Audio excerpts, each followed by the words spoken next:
Bueno, muy buenas tardes. Mi nombre es Guido Rodríguez Montiel y hoy voy a estar moderando el tercer encuentro conversatorio de homenajes del 2021. El Club de la Libertad viene realizando homenajes todos los años. Este año lo hacemos los días sábados a las 18, pero por cuestiones de pandemia lo realizamos a través de la plataforma digital Zoom. Tomamos distintos referentes del pensamiento liberal de todos los tiempos y homenajeamos sus ideas teniendo en cuenta su natalicio.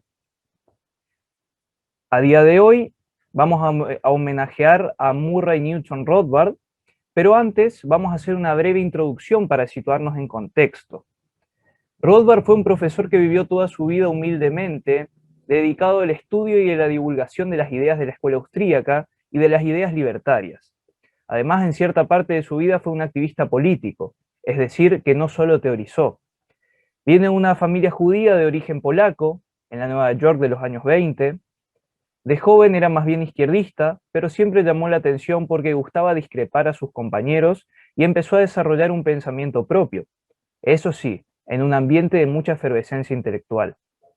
Siempre fue muy humilde a nivel académico y tuvo acceso al seminario intelectual de Ludwig von Mises, de quien aprendió mucho. También de joven recorrió círculos objetivistas como el de Ayn Rand, de quien luego se distanció por motivos personales. Teniendo en cuenta distintos intelectuales destacados de nuestro siglo, lo han llamado un reaccionario radical, y la verdad que en sentido Rothbard es una persona que lleva el liberalismo al extremo. Si el Estado puede dar justicia y seguridad, ¿por qué no puede dar galletas?, me ha preguntado. A partir de ahora lo que vamos a hacer es introducirnos quizá más de lleno en esta cuestión, reproduciendo un video en el cual tendremos la palabra de Daniel Rodríguez Carreiro en el Instituto Juan de Mariana, una conferencia realizada, publicada en octubre de 2018.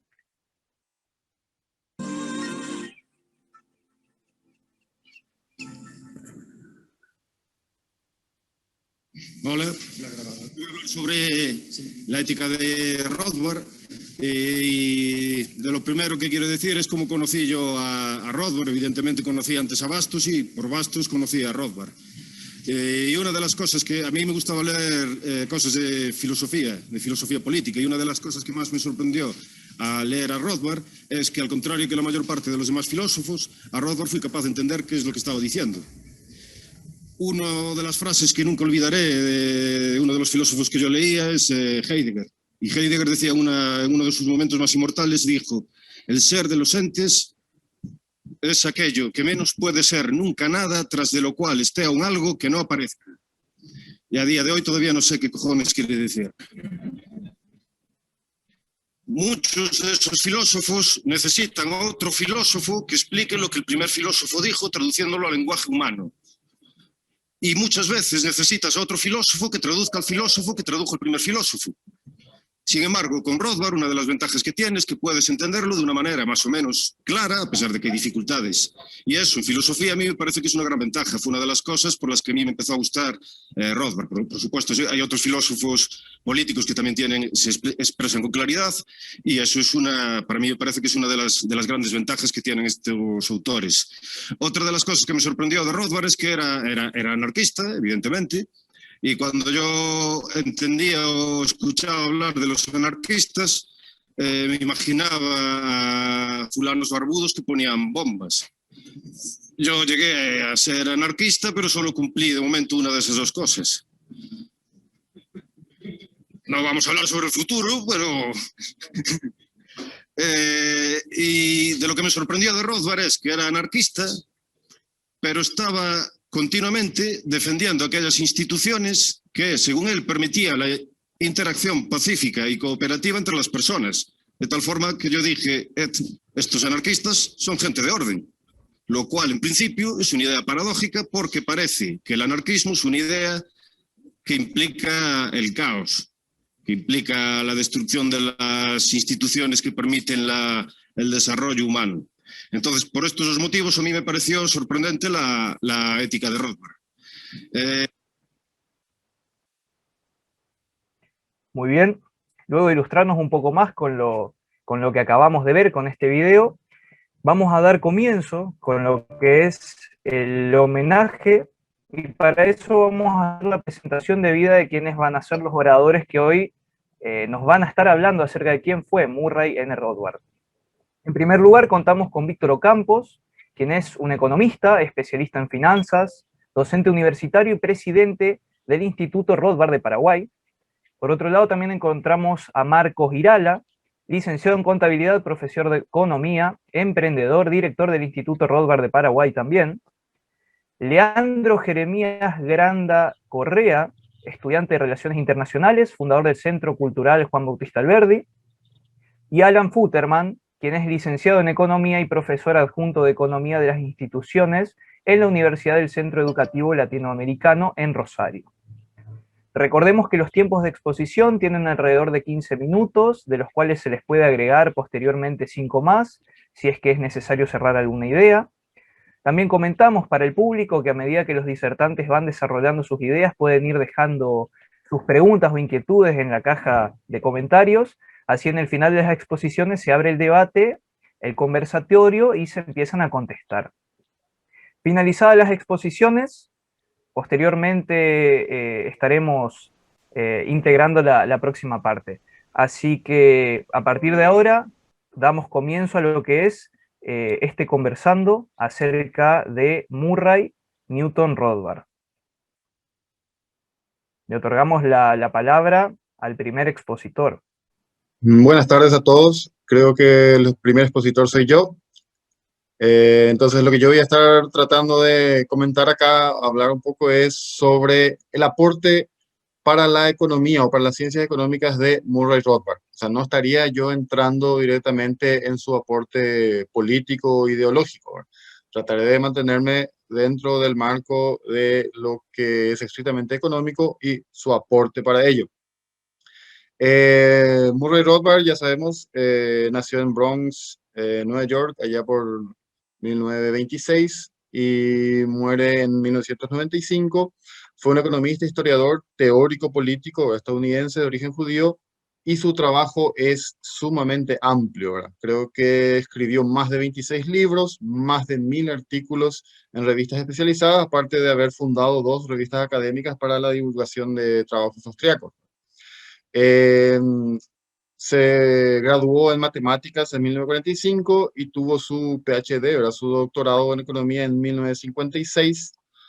En esos tiempos empieza a participar de los famosos seminarios de Ludwig von Mises en Nueva York, donde encuentra finalmente a la economía austríaca y en especial al método de la praxeología de Mises, que, o sea, en este caso le transformó a Rothbard en un economista praxeólogo, ya que el joven Rothbard había leído y absorbido no solo las enseñanzas de la escuela clásica, de los economistas clásicos y de la escuela austríaca, sino también estaba por dentro de todos los desarrollos en lo que respecta a la economía de derecho de propiedad, la economía neoclásica, las leyes y la economía, la elección pública, lo que decían los economistas de Chicago, y también tenía un profundo conocimiento ya de sus oponentes intelectuales como el marxismo, los institucionalistas, georgistas y obviamente el keynesianismo.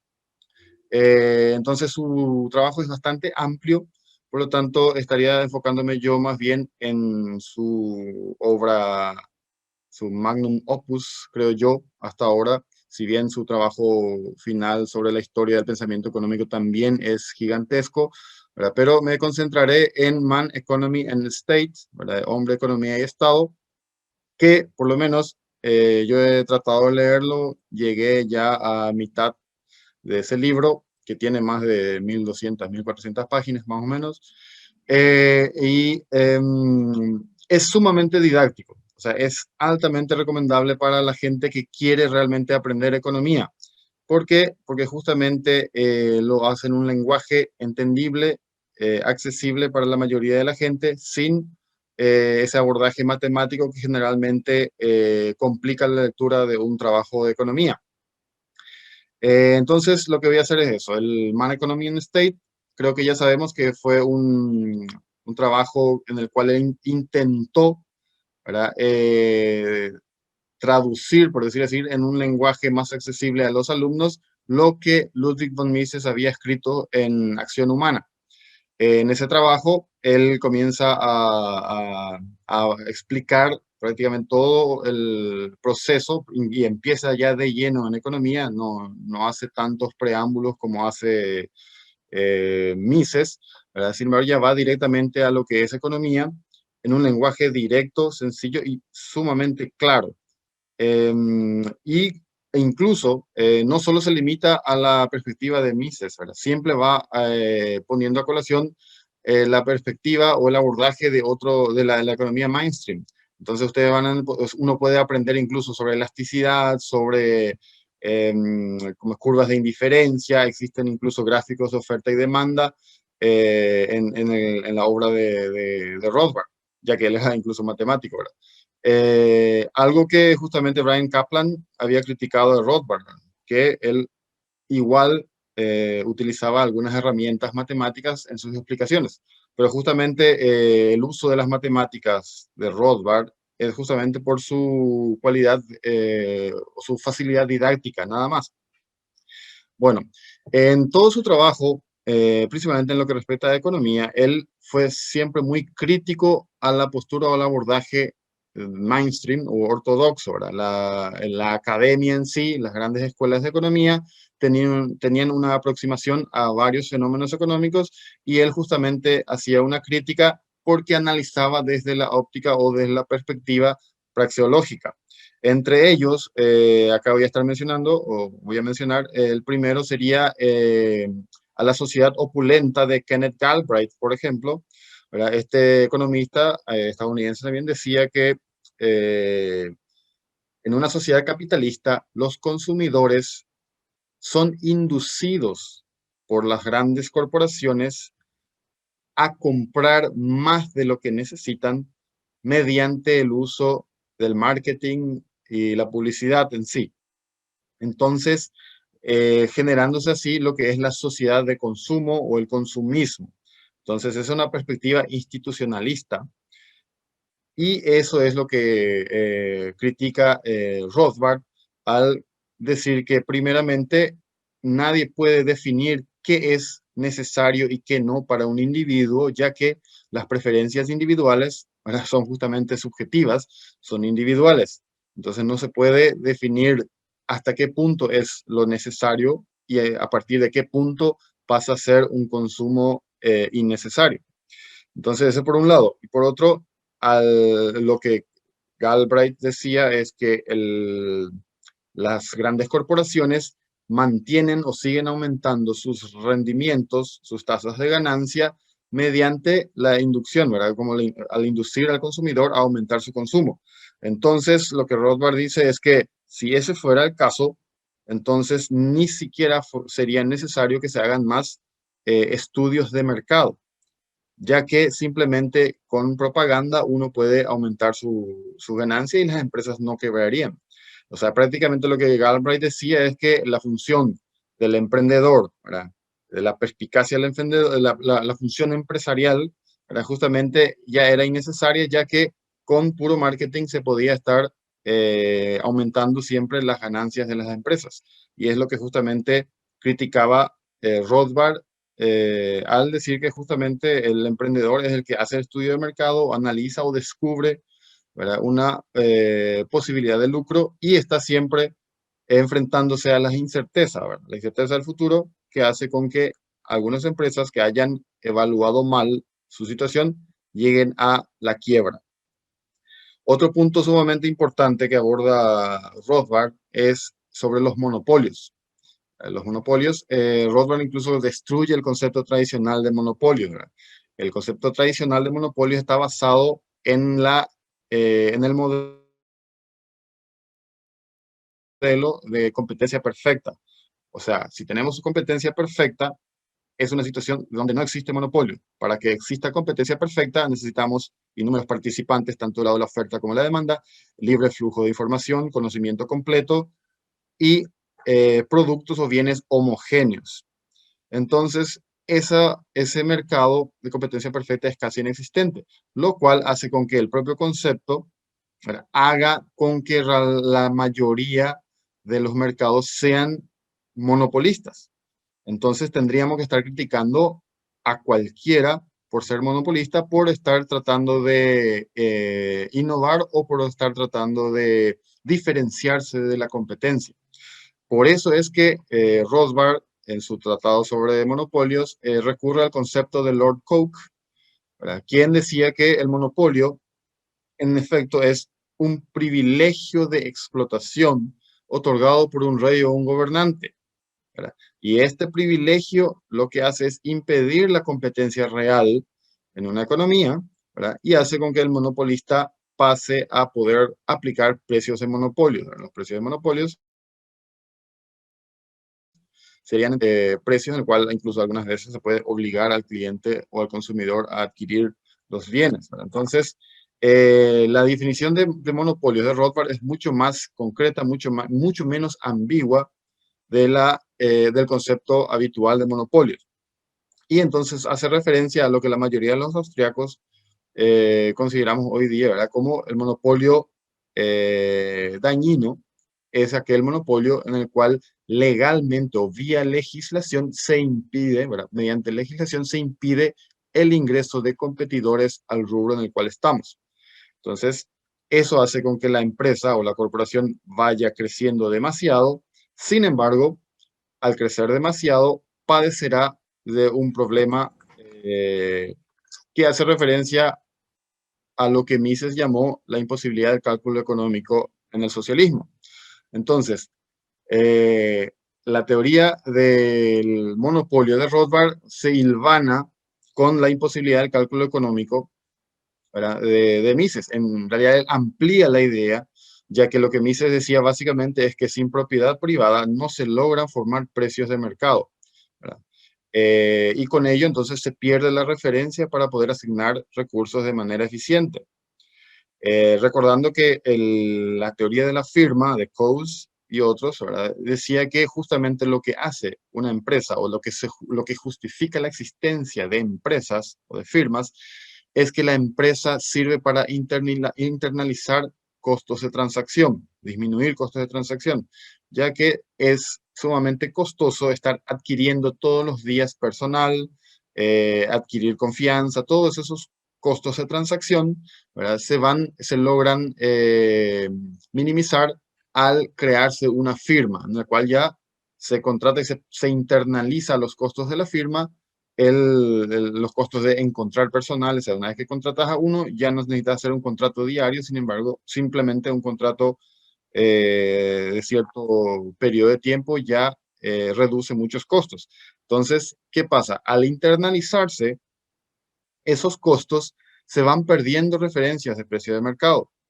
Entonces, lo que Rothbard dice es, al ampliar el concepto de la imposibilidad del cálculo económico de Mises, es que una empresa que vaya creciendo de tal manera de que se vaya extendiendo demasiado la verticalidad de la toma de decisiones hasta las acciones, caerán en el mismo problema del manejo de la información y del cálculo económico, debido justamente a la extensión que hay en la línea de mando y la pérdida de información que se genera en ese lapso. Entonces, una teoría interesante, o sea, un libro muy interesante de un francés, Frédéric Sauset, él trata de desarrollar justamente una teoría empresarial de la firma o emprendedurista de la firma. En inglés sería Entrepreneurial Theory of the Firm. Frédéric Sauset es un economista austriaco que trata de desarrollar justamente la firma, pero desde una perspectiva austriaca y descentralizada. O sea, habla más de descentralización, ¿verdad? O sea, que el proceso de toma de decisiones en las empresas sean descentralizadas y no centralizadas verticalmente, ¿no? Entonces, continuando con los aportes de Rothbard, Rothbard también sugiere una reconstrucción de la teoría del bienestar. Acá él critica a Samuelson, critica a Higgs y a muchos otros, incluso a Robbins. ¿Verdad? ¿Por qué? Porque, ¿qué es la teoría del bienestar? La teoría del bienestar lo que supone es que el Estado puede intervenir en la economía para redistribuir riquezas. O sea, lo que los economistas decían es que había un problema de distribución y el Estado es el que debe intervenir para poder hacer la distribución de manera correcta.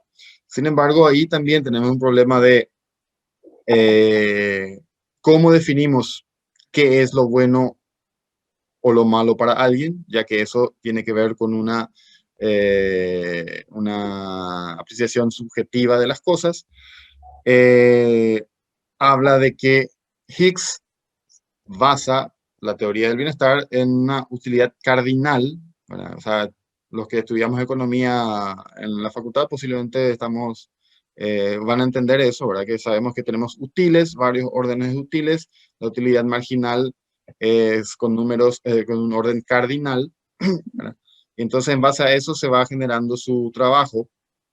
Sin embargo, lo que Rothbard dice, o la mayoría de los praxeólogos dicen, es que justamente el ordenamiento subjetivo de las preferencias de las personas son en orden, o sea, son ordinales y ese orden va modificándose de acuerdo a lo que vaya ocurriendo, no es tampoco estático, no es constante.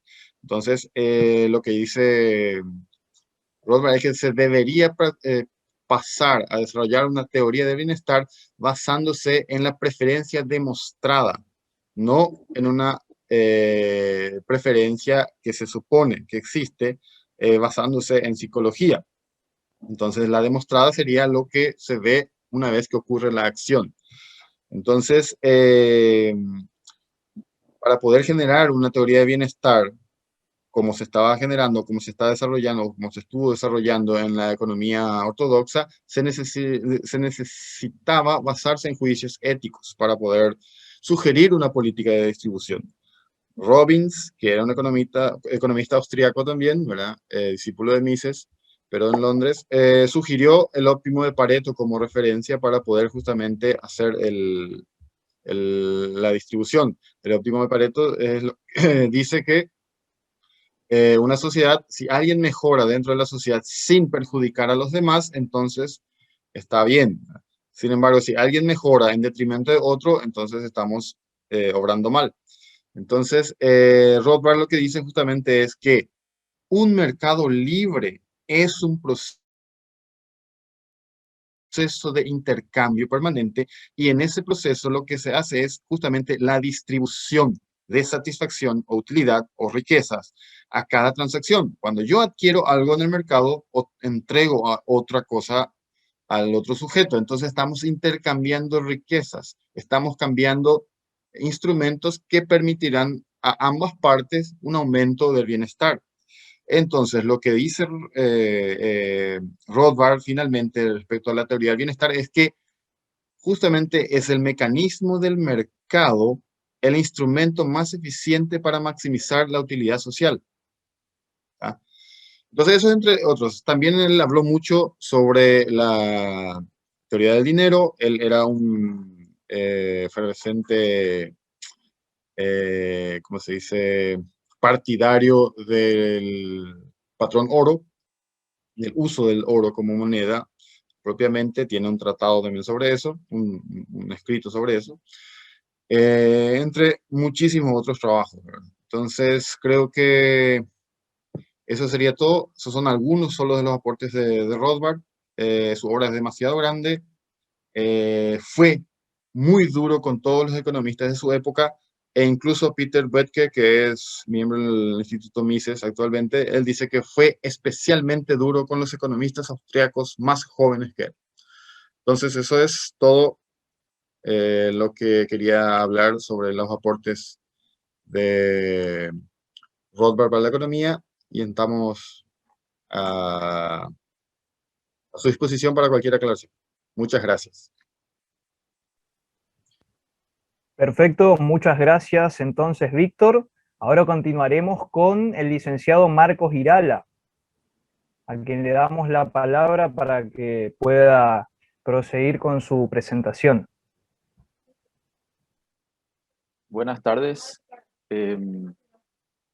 ¿Qué opinaría Rothbard de la pandemia del COVID-19? La justificación para la existencia del Estado siempre descansa en una retórica de guerra, es decir, que siempre se justifica a través de la defensa a algún tipo de amenaza externa. Sea esta amenaza real o no, basta con que se instale el miedo en la sociedad. Y la Segunda Guerra Mundial significó la apoteosis de todas las guerras, en el sentido más explícito de la palabra. Pero la ingeniería social se dio cuenta del elevadísimo costo, ya sea económico y humano, que conllevaba el hecho de llevar a miles o incluso millones de personas a enfrentarse contra otras naciones. Entonces se reinventaron.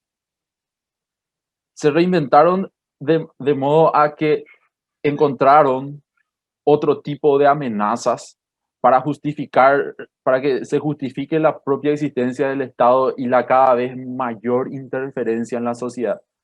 No solo en el ámbito económico, sino que también cultural y social en general. Y nacen otro tipo de luchas o guerras, ya sea en forma de guerra contra las drogas, guerra contra la desigualdad, guerra contra la pobreza, guerra contra la discriminación, guerra contra el cambio climático. Y ahora está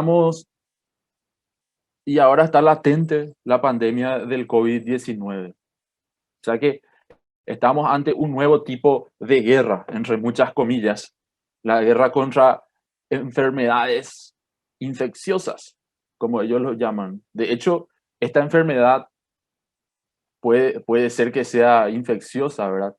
Pero no voy a entrar a, a juzgar o a decir si existe o no el virus, porque como economista creo que me compete hacer otro tipo de análisis.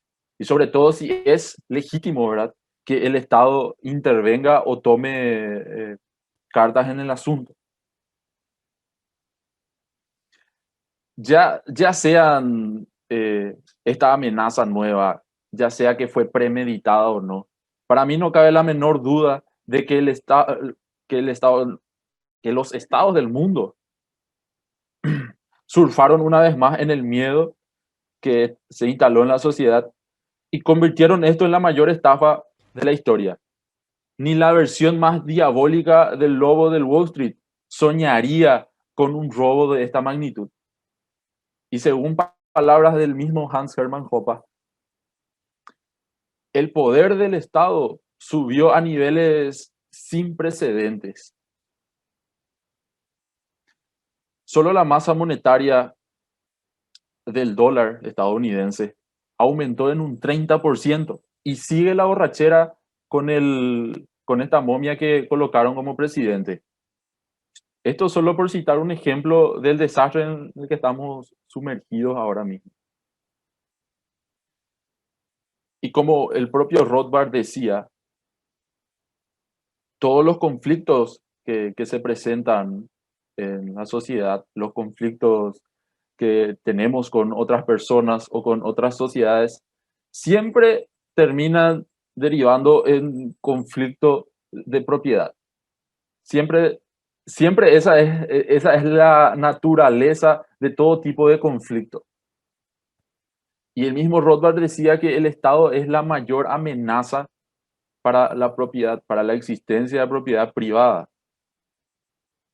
Entonces, como que este conflicto se trata justamente de asignar recursos que son escasos de manera tal a mantener la sanidad o el orden social delante el caos entre comillas nuevamente, que está instalado. Rothbard diría, y cito textualmente sus palabras, como organización criminal, con todos sus ingresos y activos derivados del delito tributario, el Estado no puede poseer una sociedad justa. Es decir, si vamos a pensar como rothbardianos, no cabe la menor duda de que el Estado no tiene nada que ver o no debería de tener nada que ver en gestionar el asunto de la pandemia o cualquier otro asunto. Es decir, el Estado ni siquiera debería de existir. Pero surgiría la pregunta, ¿acaso no podemos aceptar la intervención del Estado de manera utilitaria, ya que estamos en una situación de riesgo extremo y por más que el Estado sea un ladrón, tiene en sus manos recursos casi ilimitados para movilizar a un montón de elementos?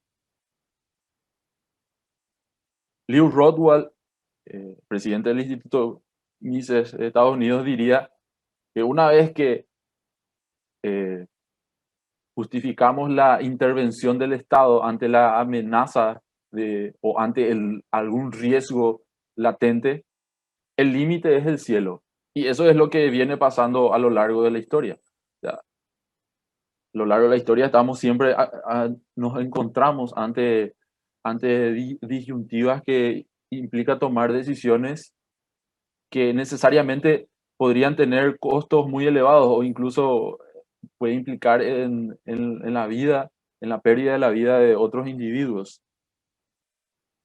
Y obviamente la respuesta es no. La propiedad privada misma tiene un origen utilitario. Ya que vivimos en un mundo de medios y bienes escasos, de recursos escasos, la mejor forma para asignar estos recursos es la existencia de la propiedad privada. Sin la propiedad privada no se puede hacer el cálculo económico, no se pueden realizar intercambios, no existe mercado sin propiedad privada. En última instancia, no existe civilización, como bien lo explicó von Mises. Y por consiguiente, la propiedad privada se convierte en una institución, norma de comportamiento pautado, que a su vez deriva en un código ético y moral. El mismo Hoppe también dice que si vamos a depender de algunos ingenieros sociales o un departamento o un ministerio de salud y de economía que tienen que asignar recursos para miles o millones de personas que tienen sus particularidades. Cada individuo reacciona a la realidad de una manera diferente. Cada región, cada departamento, cada municipio reacciona de una forma diferente. Incluso este virus o pandemia se desarrolla con sus propias particularidades dentro de cada región. Y si vamos a depender de la inteligencia de ese individuo, por más que sea el PhD de la vida, Pope mismo dice que están sugiriendo a la sociedad que crean en los milagros. Pero, ¿cómo se controlaría a un virus tan infeccioso como así lo pintan, ¿verdad? En un entorno 100% privado. Si estamos hablando del respeto a la propiedad privada, ¿acaso una persona infectada no es un potencial violador de la propiedad o del cuerpo de una persona que esté sana? Esa es la pregunta más oportuna que debería de hacerse. Y yo creo que se puede responder. Incluso el propio Walter Block hizo un ensayo al respecto y podemos hacer ese ejercicio mental. Ya que estamos hablando de propiedad de las personas y incluso si es legítima decretarse algún tipo de cuarentena, es legítimo impedir la circulación de las personas. Y en un entorno de propiedad privada, cada centímetro, cada pedazo de terreno sería propiedad de alguien. Las calles serían de propiedad privada y corresponderá incluso a esos propietarios determinar quién circule por ellas. Los propietarios de los supermercados, de los shoppings, de las tiendas, los propietarios de las casas determinan o se reservan el derecho de admisión, como se dice. De hecho, eso ya ocurre. ¿Y por qué en un entorno de total libertad, en ausencia del Estado, eso no podría ser efectivo? O incluso una agencia de seguridad privada puede impedir a una persona circular de una propiedad a otra. Y yo creo que sí, siempre y cuando esa prohibición, ese ejercicio del uso de la fuerza contra otro individuo tenga un carácter contractual, es decir, que exista un contrato previo y firmado entre las partes. En un mundo anarcocapitalista no estarían ausentes las reglas. Es más, esas reglas serían muchísimo más complejas. Tendríamos que estar dispuestos a manejar un montón de códigos o normas de conducta que podrían ser igual o incluso diferentes a la que estamos acostumbrados. Incluso una agencia de seguros tendría la capacidad de alocar o gestionar una cantidad de recursos considerables ante la existencia de algún tipo de pandemia. Y eso podría estar establecido previamente en los contratos. Podría decir algo como: en caso de pandemia, usted, el usuario o el cliente, delega esa autoridad a esas agencias para que esta agencia determine que esa persona pueda circular solo en ciertos horarios o relacionarse solo con un tipo de personas, o incluso restringir que las personas adultas, en este caso son las personas ancianas, mejor dicho, son las que más están susceptibles al daño que pueda causar el virus. Y entonces de esa manera se concede ese derecho, digamos, a estas agencias. Y en el caso de que el usuario se niegue a acatar esas normas, simplemente se procedería a que la agencia demande al usuario por algún tipo de incumplimiento de contrato. O sea, existiría toda una red de tribunales privados que estarían determinando al mismo tiempo qué tan legítimo podían ser algunas medidas. Es decir, que probablemente estaríamos debatiendo tan acaloradamente como ahora, pero estaríamos debatiendo en un montón de frentes. Es decir, que sería no solo entre estados y entre organismos internacionales, sino que cada región, por más pequeña que sea, estaría tomando también sus propias medidas. Y eso podría derivar en una corrección mucho más acelerada o en ajustes mucho más acelerados entre una medida y otra. Es decir, si el presidente de Paraguay dice que se equivocó en todas las medidas que tomó y ahora va a cambiar, va a cambiar el método. O sea, eso sería algo casi imposible, porque los incentivos de los políticos para hacer esos ajustes son otros.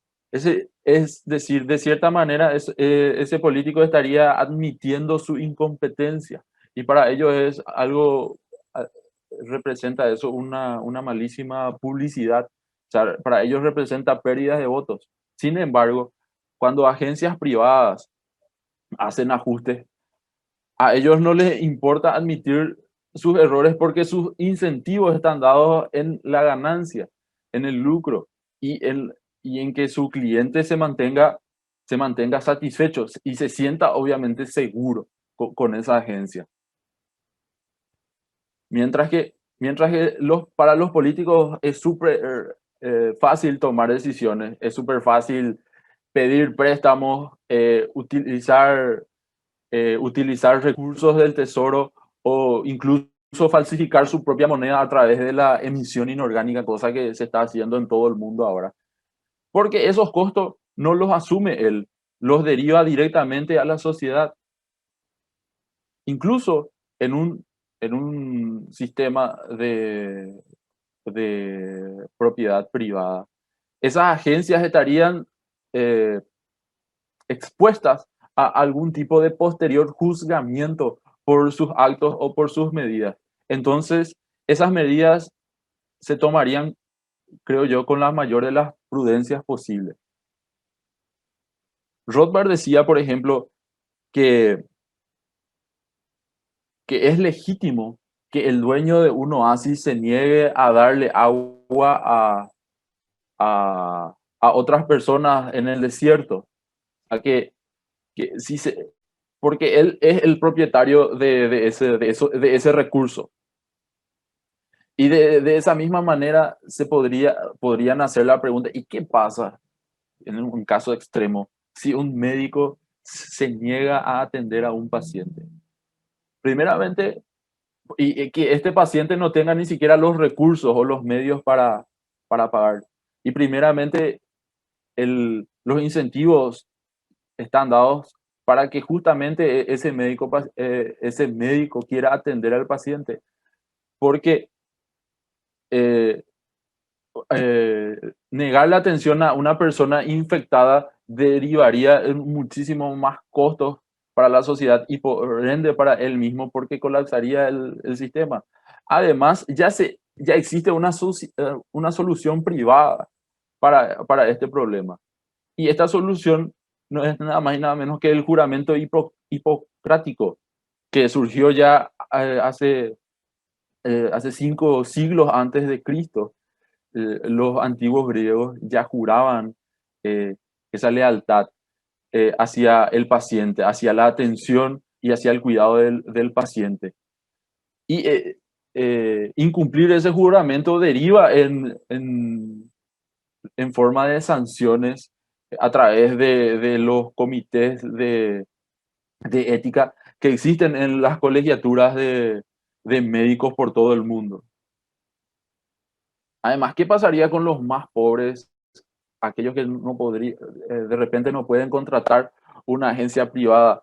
De repente puede existir un territorio marginado donde haya un tipo de suburbio donde esas personas no puedan acceder a contratar a una agencia de seguro privado o una agencia de seguridad privada, como dije. ¿Qué pasaría?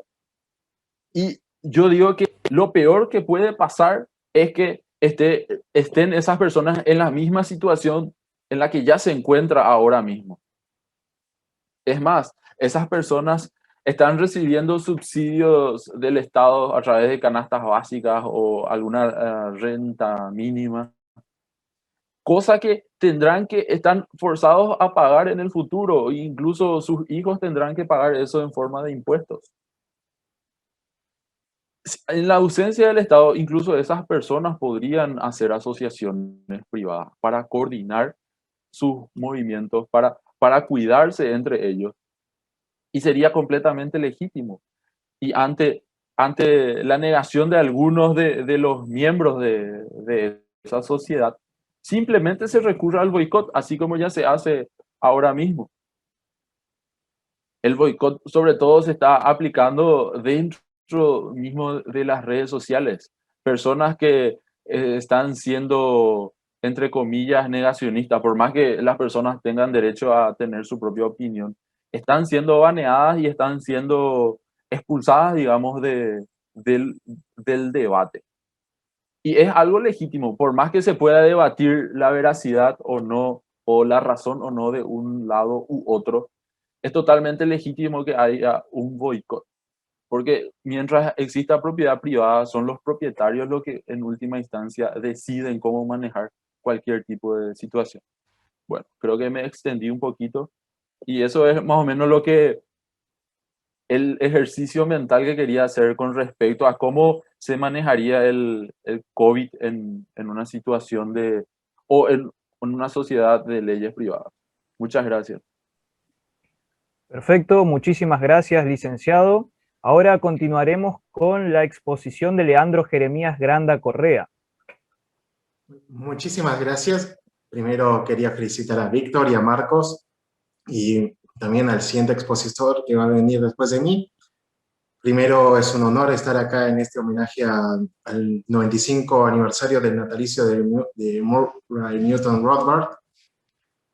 Y quería tratar un tema bastante en específico, que es el que aborda en el caso contra la Fed, que es un libro que escribe en el año 1994, en el cual desarrolla en su primera parte una breve historia sobre el origen del dinero, pero centrándome más concreto en lo que es el caso de la Reserva Federal, quisiera hacer un breve análisis sobre lo que fue el comienzo de la Reserva Federal en el año 1913, el cual fue creado de facto como un banco central para los Estados Unidos y que desde aquella época todos los bancos nacionales tuvieron que unirse a dicho sistema.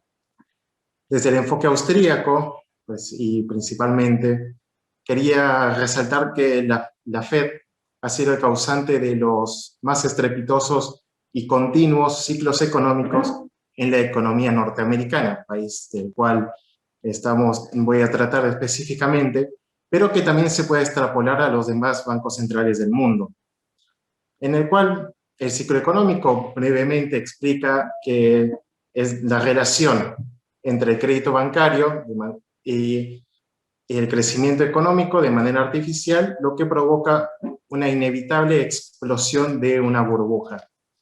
Esto hay que sumar que no es ninguna casualidad que haya sido en 1913, bajo el gobierno de Woodrow Wilson, que fue el presidente de uno de los gobiernos más intervencionistas y más liberticidas en la historia del país del norte, que podemos también incluir dentro de su nefasto prontuario el volver a incluir el servicio militar, como también aplicar la nefasta ley seca en los Estados Unidos.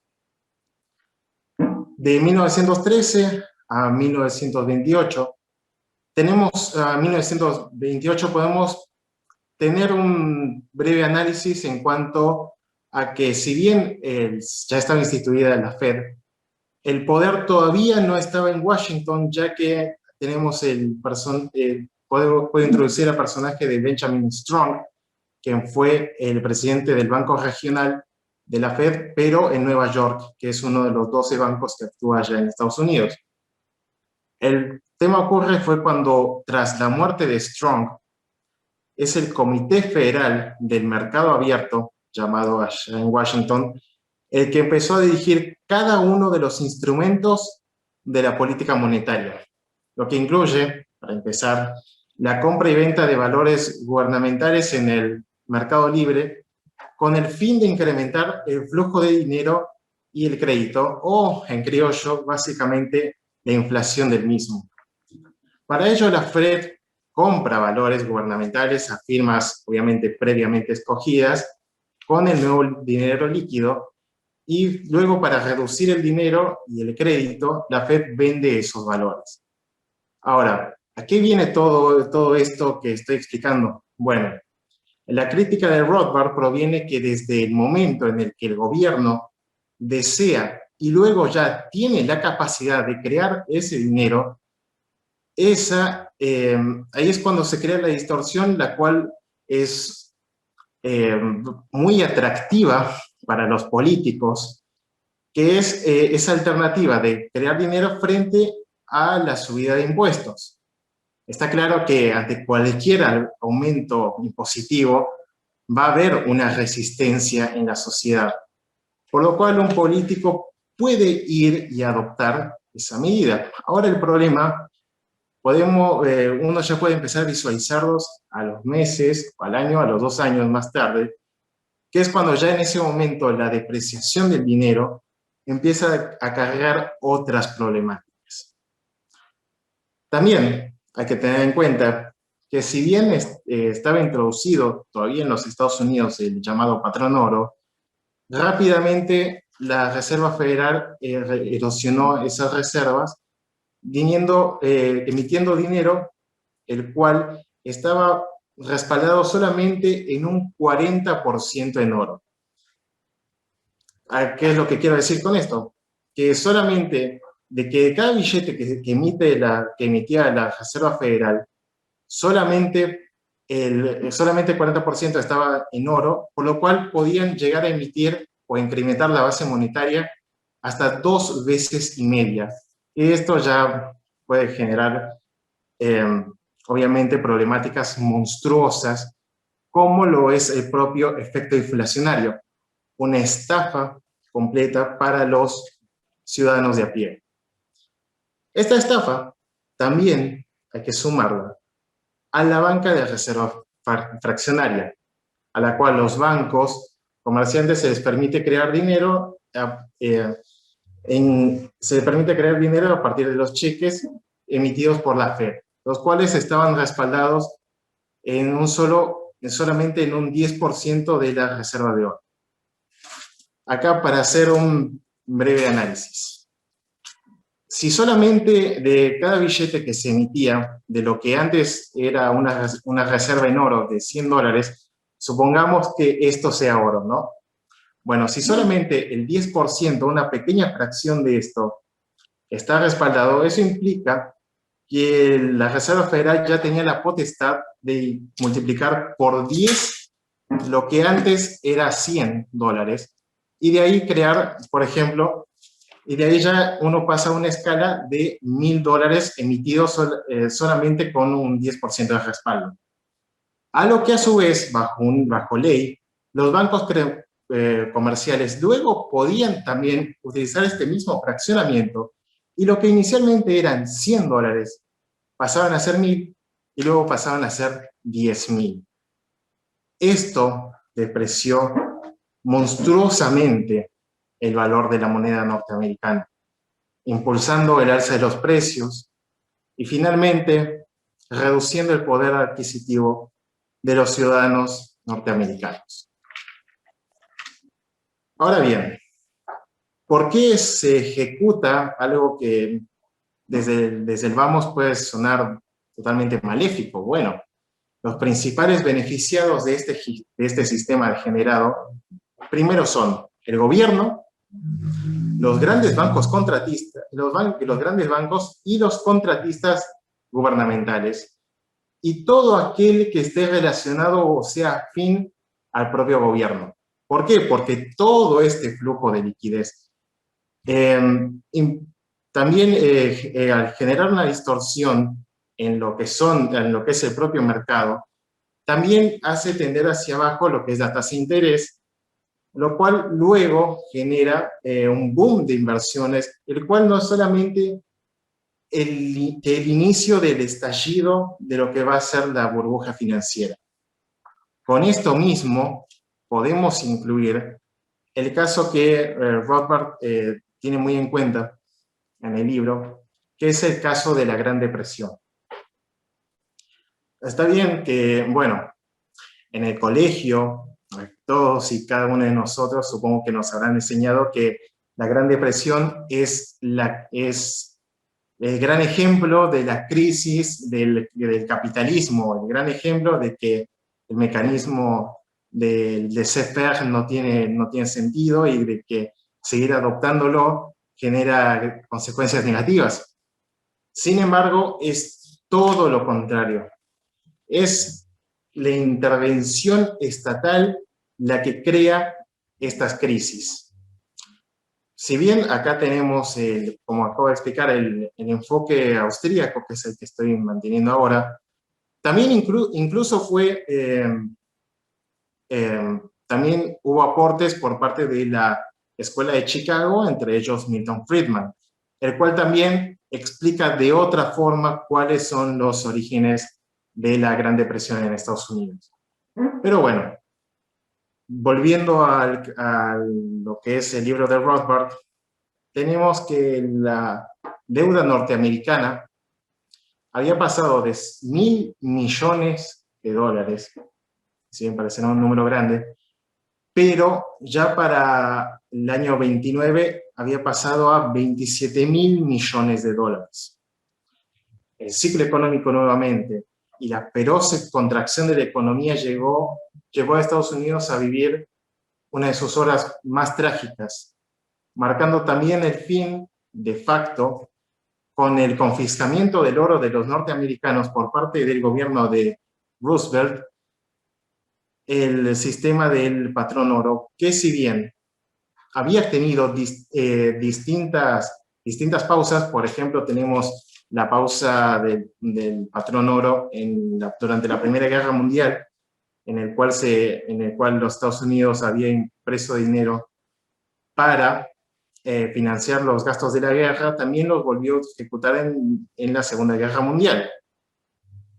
Aunque luego también hubo una suerte de Frankenstein, que fue el pacto de Bretton Woods, en el cual tenemos a un personaje económico que le ha traído mucho mal a lo que es no solamente el estudio de la economía, sino también a los estados o a las propias doctrinas que toman los gobiernos actuales, que es John Maynard Keynes, en el cual el autor del Pacto de Bretton Woods había impuesto una suerte de pseudo patrón oro con valor fijo entre las propias monedas internacionales, el cual, según los neoclásicos, había traído 30 años de prosperidad, pero en definitiva, y ya más adelante en el tiempo, terminó matando de una vez y por todas el fin del patrón oro en los Estados Unidos bajo el gobierno de Richard Nixon en 1971, lo cual no fue nada más y nada menos que el triunfo de la Reserva Federal en detrimento de los propios ciudadanos. Hay que tener en cuenta que toda la economía norteamericana desde esa época ha entrado en constantes desequilibrios, pero no solo ella, sino también de todos los bancos centrales en el mundo en algún momento de su historia. Ahora bien, ¿cuál es la propuesta que nos plantea Rothbard? Bueno, hay que tener en cuenta que el mejor dinero es el determinado por el propio mercado, como lo era propiamente el patrón oro en tiempos de antaño. Pero para ello, aunque parezca un camino difícil, pero es lo que dicta el deber ser, eventualmente hay que abolir la Fed, porque no se puede tener porque ha sido un mecanismo de estafa, ha sido un mecanismo que ha llevado a gente a sufrir sus males, pero tranquilamente puede haber una esperanza en algún momento de la historia. Esto ya, si no, prefiero no hacer futurología, pero en algún momento la Reserva Federal va a tener que dejar de existir para que los propios ciudadanos de los Estados Unidos vuelvan a reclamar el poder que es de ellos y no de los gobernantes.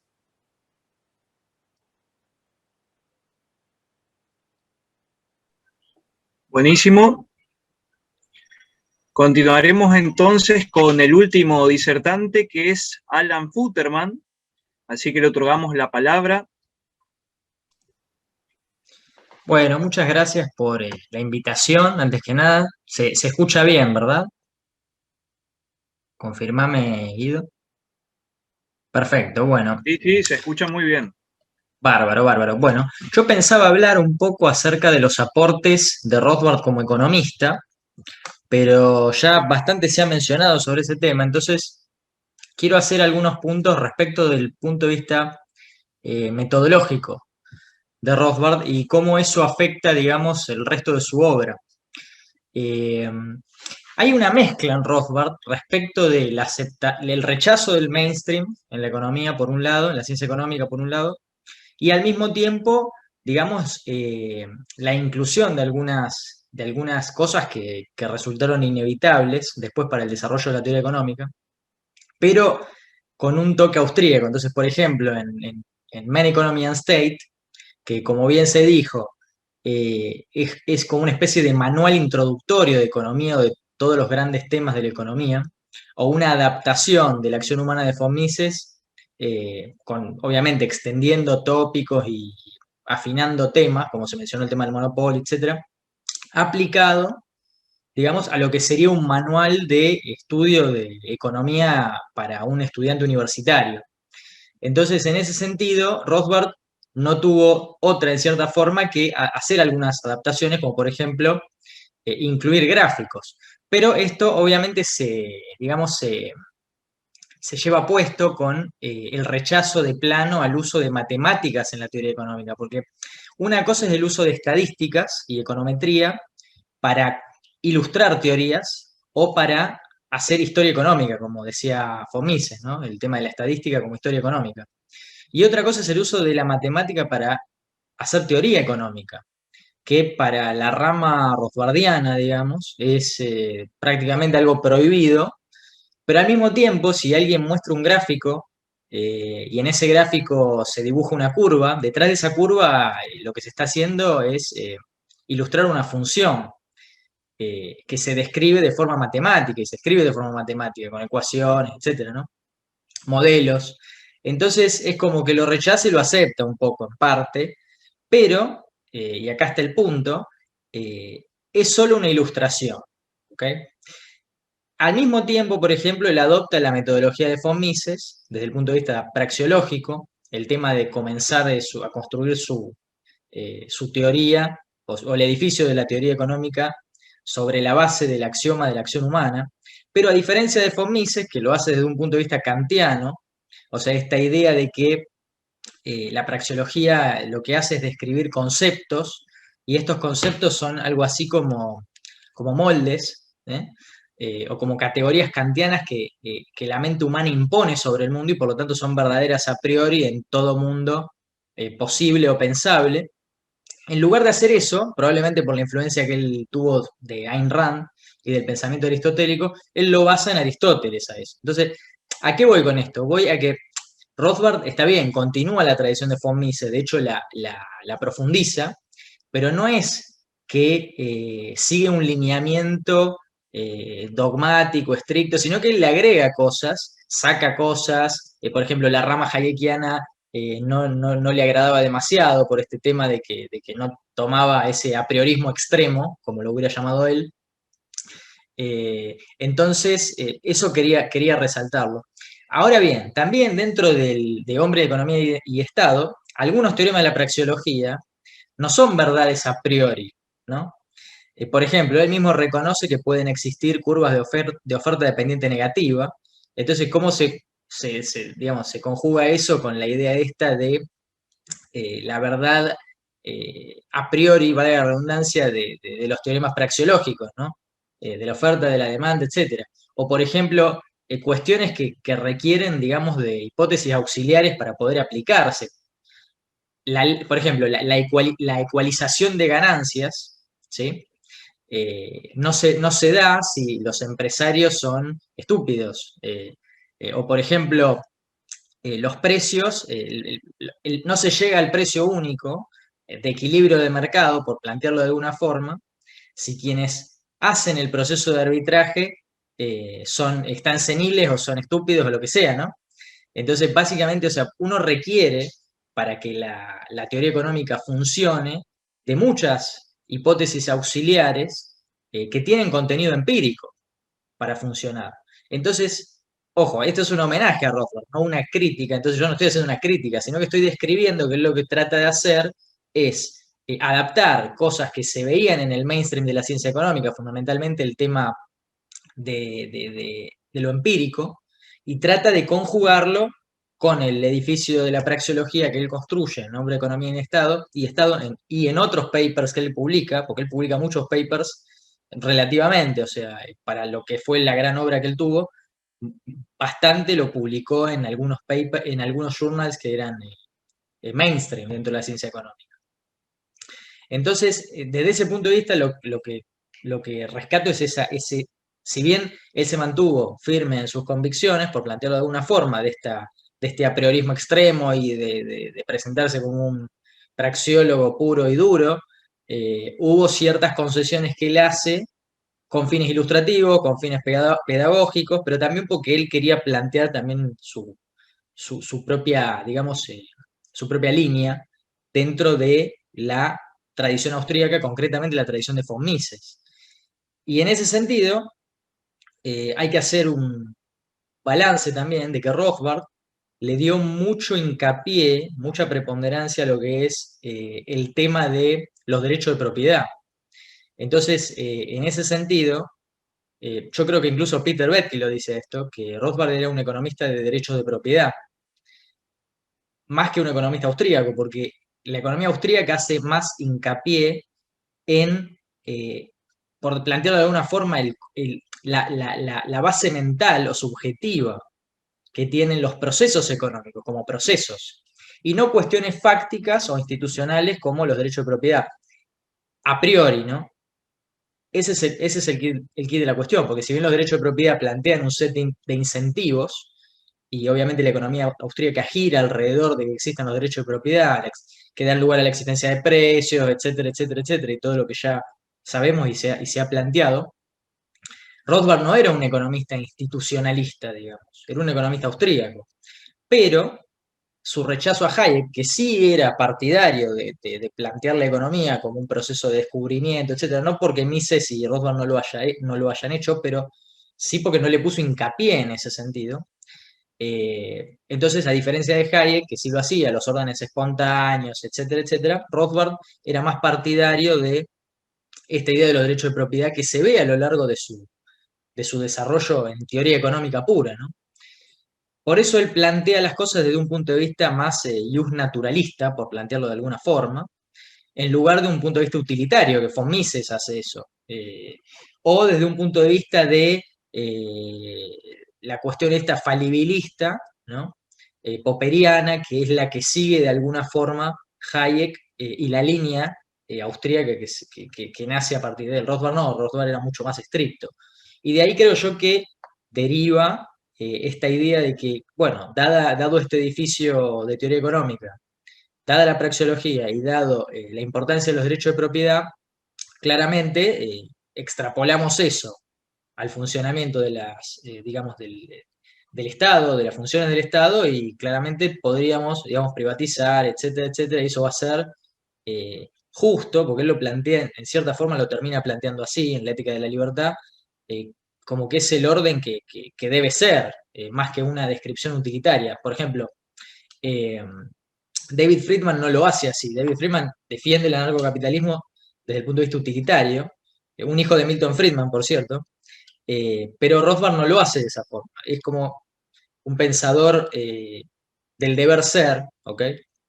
De lo normativo más que de lo positivo. Pero eso recién al final de su vida. Por eso estoy diciendo, estoy tratando de mezclar las cosas para poder dar algunos puntos que no se mencionaron, pero también para poder encuadrar a Rothbard dentro de una tradición más grande de la que él formaba parte, por más que sin duda la filosofía del libertarianismo prácticamente la estructura él, por decirlo de alguna forma. No la crea él, pero sí la estructura él. Y ahora, hay un punto más que me gustaría resaltar en este sentido, de Rothbard como un pensador, en términos de teoría económica, muy adelantado y muy útil para ver lo que iba a venir. Por ejemplo, hay muchas cosas que en nombre de economía del Estado él anticipa, teoría de, por ejemplo, expectativas racionales, la idea esto lo menciona un economista, Brian Kaplan, la idea esta de contestable markets, que básicamente lo que plantea esta teoría es que si no hay barreras de entrada a un determinado mercado o las barreras de entrada son bajas, por más que los oferentes sean pocos, lo que va a suceder es que se van a comportar de forma competitiva.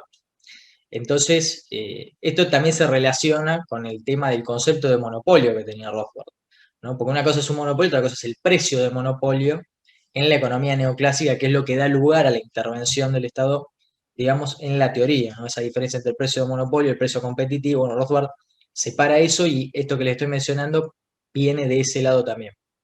Pero fundamentalmente es un pensador que además de tener este tipo de, digamos, de claridad respecto de qué ramas de la investigación iban a venir, por ejemplo, no sé, más adelante, el tema de free market environmentalism, medio ambiente, cómo se relaciona eso, cómo se pueden solucionar los problemas ambientales con derecho de propiedad, etcétera, sino también otros temas que surgen precisamente por su política, que era, como se ha dicho, también un anarquista, ¿no? Entonces, da lugar a un montón de nuevas teorías que se sustentan en pensar cómo podrían funcionar esas cosas. Entonces, está bien, Rothbard no era un economista experimental, como lo sería, digamos, como Vernon Smith, por ejemplo, pero, porque, bueno, obviamente, la economía, siguiendo a von Mises, no es un laboratorio, entonces no se puede hacer experimentos con la cláusula ceteris paribus, donde todo lo demás es constante, porque todo lo demás no es constante, entonces no puedes someter un experimento, etcétera. Pero bueno, aún así, hay mucho de experimento mental en esto, de decir cómo podría funcionar y plantear alternativas e hipótesis sobre la viabilidad de la privatización de bienes que hoy en día están en manos del Estado o servicios que hoy en día están en manos del Estado. Entonces, por ejemplo, en For a New Liberty es muy interesante ver cómo él desarrolla ideas propias y cómo también trae ideas que venían de otros autores y las adapta a los tiempos modernos. Y en ese sentido, volviendo a un tema anterior ya para cerrar, para no extenderme demasiado, dentro de esa armonización que él trata de hacer para poder presentar la teoría austríaca o la tradición austríaca amigable al mainstream, está esta idea de continuar con el concepto de von Mises de la economía de giro uniforme. La economía de giro uniforme, que vendría a ser el equivalente austríaco a, digamos, el equilibrio, el concepto de equilibrio estático, el equilibrio general, el equilibrio parcial, ¿ok? No importa cómo se lo tome desde el punto de vista neoclásico, desde el punto de vista austríaco, vendría a ser este tipo ideal, este concepto, de decir, bueno, muevo una cosa en mi cabeza a ver cómo funcionaría dado lo otro, ¿ok? Pero naturalmente, digamos, en la práctica eso no se puede hacer, entonces siempre estamos hablando digamos, de desarrollos puramente teóricos. Ahora bien, y para cerrar esto sí, es importante recalcar que si bien Rothbard, siguiendo esta tradición tan fuerte en contra del uso de matemática, en contra del uso incluso de construir teorías sobre la base de testeos empíricos o de estadística, etc., mucho de lo que él publicó y mucho de lo que en que consistió su trabajo fue el análisis empírico de la historia. Él era antes que nada un historiador económico y de hecho su desarrollo doctoral lo hizo sobre historia económica, el pánico de 1819, si mal no recuerdo, que por cierto, una anécdota, que Warren Buffett leyó ese libro, lo pidió, de hecho, porque estaba muy interesado en el tema del ciclo económico, de los auges y caídas de la economía, fundamentalmente el mercado financiero, y bueno, Rothbard había estudiado eso. Mucho después y más específico fue el tema de la Gran Depresión, donde él aplicó, como se ha mencionado, el tema de la teoría austríaca del ciclo económico, la Gran Depresión de los años 30, del crack del 29, y en ese sentido no era un economista que rehuía de lo empírico, sino que, como von Mises, separó lo que sería la teoría económica, digamos, desarrollada en prosa, pero con algunos contenidos de origen matemático, como el uso de gráficos, como mencionaba antes, con algunas bases filosóficas distintas a las de von Mises o de lo que sería la tradición, digamos, epistemológica kantiana, metiéndole a Aristóteles, de nuevo, probablemente por su influencia en Rand, y al mismo tiempo, eso dejando de lado la parte teórica, en la parte empírica el desarrollo, digamos, de explicaciones de eventos históricos de la historia económica, valga la redundancia, sobre la base de esta teoría que él había refinado y de la cual era un exponente. Entonces, hacía análisis empírico, pero no fundaba la teoría en lo empírico. Así que me parece a mí que fue, además de un gran economista, fue un pensador muy creativo dentro de la economía, pero que tal vez por su apego tan fuerte a algunas cuestiones, algunos principios de la tradición austríaca, como, de nuevo, el rechazo del uso de matemática en la teoría, tal vez eso jugó en contra para que el mainstream de la ciencia económica lo tenga más en cuenta, y así como digamos, se dio en cierta forma a través del uso de gráficos en su manual de economía, podría también haber, digamos, suavizado un poco el hecho de usar fórmulas o ecuaciones para poder hacer más ameno al mainstream, digamos, teorías que tenían mucho sentido y que de hecho él anticipó, pero que debido a ese apego, digamos, al rechazo del uso de la matemática per se, no lo hizo. Esto es una opinión personal, y bueno, ya lo hemos visto, por ejemplo, Roger Garrison después lo hace para desarrollar el tema del modelo gráfico, para ilustrar la teoría austríaca del ciclo económico, pero de nuevo, detrás de los gráficos hay matemáticas, entonces tal vez eso hubiera hecho que sus aportes, que fueron muchos, sean más apreciados por el mainstream de la ciencia económica. Así que bueno, ha sido un gusto presentar esto y les agradezco nuevamente por la invitación. Muchísimas gracias. Entonces, agradecemos antes que nada a los oradores por su participación y antes de abrir este conversatorio, la Fundación los reconoce y también agradece su esfuerzo y su tiempo. Ahora, por otro lado, vamos a arrancar lo que es este conversatorio, abrimos el debate. Están todos invitados a plantear preguntas, inquietudes en el chat. Eso sí, les pedimos mucha brevedad en las preguntas y en lo posible también en las respuestas, por el hecho de que queremos aprovechar al máximo el tiempo del evento. Así que bueno, reitere su agradecimiento y abrimos esta posibilidad para las personas que tienen alguna inquietud. Voy a aprovechar y voy a pasar a leer algunas que ya he visto en el chat anteriormente. Una que hace Ramiro López, que pregunta si existe un riesgo latente o si es un riesgo real de muerte. ¿Por qué los que definen ese riesgo son las personas que componen el Estado o el gobierno que controla ese Estado? Y esas personas son las que definen si existe un riesgo o no. Entonces, ¿sabemos si es real ese riesgo? ¿Podemos confiar en que lo que determinan lo harán con honestidad o lo determinarán en función de sus propios intereses? Eso es una pregunta que ha hecho hoy en el momento de exposición, si mal no recuerdo, de Marcos Girala, ¿puede ser? Sí. ¿Qué tal?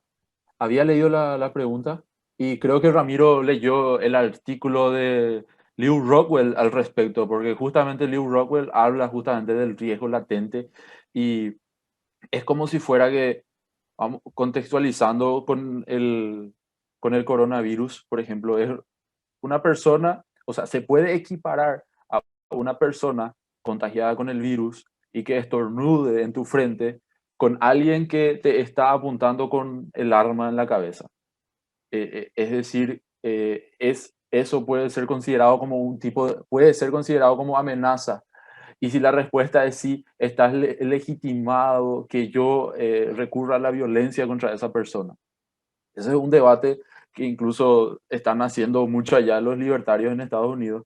Y a lo que responde justamente Lew Rowell es esto: si dejamos esta decisión, o sea, de lo que estamos seguros es que no le compete al Estado decidir eso. Si dejamos esta decisión en manos del Estado, el límite es el cielo, como él mismo había dicho. Pero obviamente es un debate que se puede tener y que podemos incluso profundizar. La solución que sugiere Walter Block es que haya una relación de contractualidad. Es decir, si yo estoy dentro de un grupo social, obviamente van a haber reglas en ausencia del Estado Lo ideal es que hayan reglas, normas pautadas de comportamiento. Y una de esas cláusulas puede implicar que la agencia de seguro pueda determinar el aislamiento de potenciales personas contagiadas, ¿verdad? Y eso podría ser una solución. Pero obviamente es un conflicto más como todos los conflictos a los que nos encontramos día a día. Perfecto, muchísimas gracias, Marcos. Ahora otra pregunta que surge acá por parte de Enrique Negri Petri. Pregunta, en caso, suponiendo una sociedad narcocapitalista, ¿quién sería a cargo de las funciones que cumple el Estado en materia de seguridad, de educación, salud, etcétera? ¿El sector privado? Pregunta. Y la respuesta es sí. ¿Quién puede? La respuesta Sí. corta es sí. Y más o menos fue lo que estaba explicando, que existirán los incentivos para eso. Y ya existen los recursos incluso. Yo solo quiero darle un ejemplo. Yo he hecho hace 2 años una conferencia que se titulaba justamente Justicia sin Estado. Y pasé unos datos interesantes. Uno de ellos, por ejemplo, es que solo el capital que tienen acumulado las 10 compañías de seguro más grandes de Estados Unidos equivale a todo lo que Estados Unidos, Canadá y Europa recaudan impuestos. O sea, que esas agencias, ni siquiera hay que inventar. Esas agencias automáticamente, en ausencia del Estado, pueden extender sus áreas de actuación, digamos, y pueden ahí asegurarnos la salud, pueden asegurarnos la seguridad. La educación privada incluso ya existe. Solo basta o solo falta que el Estado no se entrometa en los currículums, ¿verdad? Para que sea algo más flexible y evolucione más rápido. Muy bien, muchísimas gracias por la respuesta. Quisiera saber si alguien más está interesado en hacer alguna pregunta, que levante la mano, le habilitamos el micrófono. Quisiera saber si es que ven a alguien por ahí que está interesado en hacerlo, que me avise si le damos la palabra. A ver. Nadie entonces. Bueno, en ese caso iremos cerrando nuevamente con otro homenaje, en este caso hoy en especial un homenaje especial a Murray N. Rothbard, y les dejamos la invitación al próximo homenaje que será acerca de Guy Sorman, por esta misma plataforma, el sábado 23 a las 18 horas. Nuevamente agradecemos a las personas que han participado. A ver. Luan Farías dice, acaba de preguntar, ¿cómo sería otorgado el derecho de utilidad de una calle, por ejemplo, a una empresa? Antes de cerrar, entonces, me gustaría saber si alguien puede responderle esta duda a Luan Farías. Como que ya hablé mucho, puedo conceder la respuesta a otro. ¿Quién más se ofrece? En realidad la mayoría de las empresas, de las personas, son las que conceden la propiedad de la calle al gobierno. Esa es la realidad actual. La gente, una vez que tiene una propiedad, es la persona, el propietario, el que cede al Estado una parte de su propiedad para que se transforme en calle. Esa es la realidad actual. No es, o sea, en este caso sería algo distinto, ¿verdad? ¿Cómo sería otorgado el derecho de utilidad de una calle a una empresa? Por eso digo, en realidad es la empresa la que otorga. La calle normalmente es de la empresa, pero por una cuestión de necesidad para justamente que pueda salir sus mercancías o venir a ella, hacer todo lo que exige el funcionamiento de una empresa, es que se cede esa propiedad al uso público. Entonces, en una sociedad de, como dice Pablo, Marcos, de justicia privada, etcétera, en realidad estamos hablando ya de una propiedad que alguien va a poseer y esa persona va a hacer justamente un análisis de que va a ser más rentable transformarla en calle y obviamente cobrar por ello. O sea, así funcionaría. Entonces, es como si fuera hoy día podemos hacer un ejemplo de un barrio cerrado. Un barrio cerrado tiene sus propias avenidas. Sus avenidas son administradas por la empresa que justamente va distribuyendo las propiedades en ese barrio privado. Entonces, similar a eso va a ser el funcionamiento, o podrá ser. O sea, justamente el tema de una sociedad sin Estado es que no tenemos definido aún cómo va a ser. Es justamente el orden espontáneo el que va a ir haciendo con que se llegue a la solución más eficiente, ¿verdad? Entonces, ese es el punto. Pero por lo general es eso, la propiedad alguien la tendrá, es esa persona que va a ceder a otra institución para que lo administre, que es lo que está ocurriendo hoy. Esa institución no sabemos si va a seguir siendo el Estado, posiblemente sea una otra empresa o una otra organización que se forme para tal efecto. Perfecto, muchísimas gracias por la respuesta, Víctor. Ahora entonces, si es que nadie más tiene alguna duda o inquietud, entonces procedemos a dar por finalizado este homenaje. Agradecemos muchísimo la participación de los oradores y claramente invitamos a lo que va a ser el próximo homenaje que se realizará el próximo sábado a las 18 horas. Y bueno, también invitamos a que pasen a mirar lo que son las redes del club, a participar de los demás eventos que también realiza la Fundación. Y bueno, nuevamente muchísimas gracias a todos por estar acá. Muchísimas gracias a ustedes por la invitación. Fue un honor estar participando acá. Muchas gracias. Muchas gracias a los igualmente. organizadores. Saludos. Hasta luego, saludos.